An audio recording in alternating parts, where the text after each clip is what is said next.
Sunu Presse, à la présentation Aïcha Toupam. Sunu Presse vous est offert par le Grand Carnaval de Dakar. Bonjour. À la grève générale du SAEMS et du SAES, la proposition de loi du député Thierno Alassane Sall et la baisse annoncée des salaires, entre autres sujets, sont mises en exergue par les quotidiens reçus ce matin. Le pays aux heures du chaos, lit-on dans le journal L'Observateur. Revenons sur la grève générale du SAEMS et du SAES. La santé, un système à bout de souffle, des vies en péril dans l'enseignement, l'inertie de l'État face à la révolte des syndicats. Le journal qui parle du régime Diomaye Sonko face à un front social en feu. Le quotidien Les Échos abonde dans ce même siège et met à sa une: les syndicalistes rejettent en bloc et comptent faire face.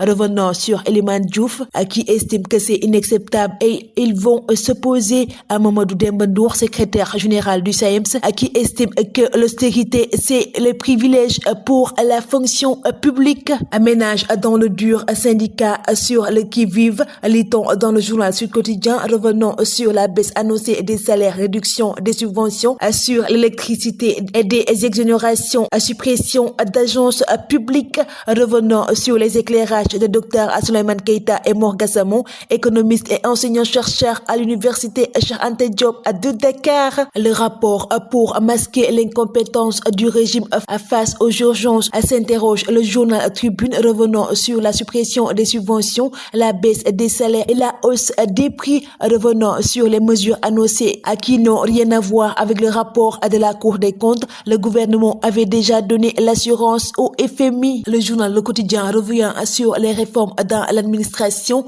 et parle de discours de la méthode. Revenons sur Makodou Sène, ancien adage de la primature, qui estime qu'il est nécessaire et urgent de redynamiser la commission d'évaluation des agences. Il estime que le nombre de ministères pourrait être davantage réduit. Le journal Walf Quotidien revient sur un entretien avec l'ancien ministre Assou Maki qui estime que Maki ne peut pas ne pas être inquiété. Revenons sur les bons mis en cause. Le journal Libération revient sur la centrale électrique flottante et parle d'aucune information sur le contrat de gré à gré signé depuis 2019.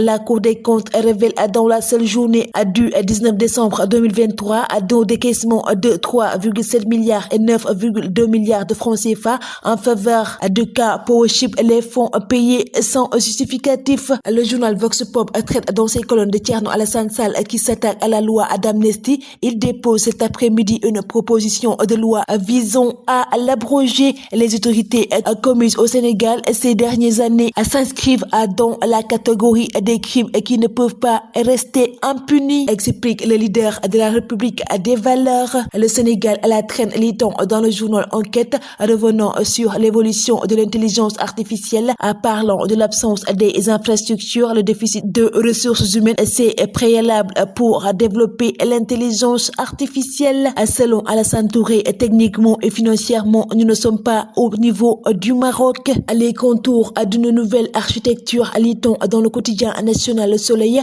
Revenons sur la mise en place des pôles territoires. Les nouveaux tenants du pouvoir veulent aller plus loin que l'acte 3 de la décentralisation en parachevant des pôles. Cette approche devrait permettre de développer économiquement les régions les plus reculées du pays en se basant sur l'opportunité et les richesses de chaque territoire. Lamine et Crépin jouent leur survie, lit-on dans le journal Record.